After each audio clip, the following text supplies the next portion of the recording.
Your Excellency Abdel Fattah el-Sisi, President of the Arab Republic of Egypt and the outgoing chair of the COMESA Authority, Your Excellency Hakainde Hichilema, President of the Republic of Zambia and the chair of the COMESA Authority, I congratulate you.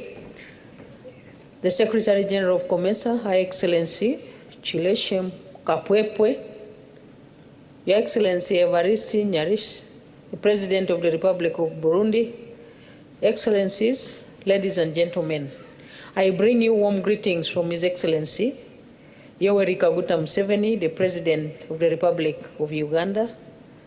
On behalf of the government and the people of Uganda, and on my own behalf, I wish to express my appreciation to Your Excellency Hakainde Hichilema, President of the Republic of Zambia, for hosting this summit and for the warm reception accorded to me and my delegation. It is my honor and privilege to participate in this 22nd session of COMESA Summit under the theme Economic Integration for a Thriving COMESA, anchored on green investment, value addition, and tourism. Since 2021, Your Excellency, our focus has been on building resilience and strengthening our economies in the aftermath of the COVID-19 pandemic, natural disasters, regional and international conflicts. And despite these challenges, our economies have steadily been recovering.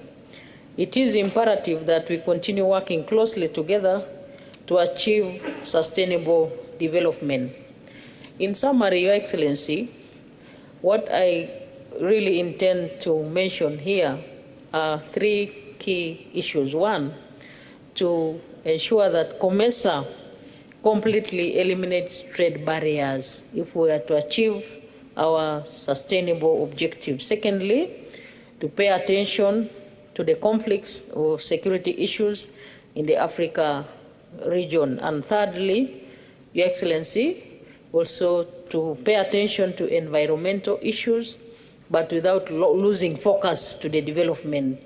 As you may wish to note that most of the greenhouse emissions are contributed greatly by other partners and not necessarily Africa. Your Excellency, I would like to thank you once again for this opportunity and wish you very well in your capacity as the new chairperson of the COMESA. Thank you.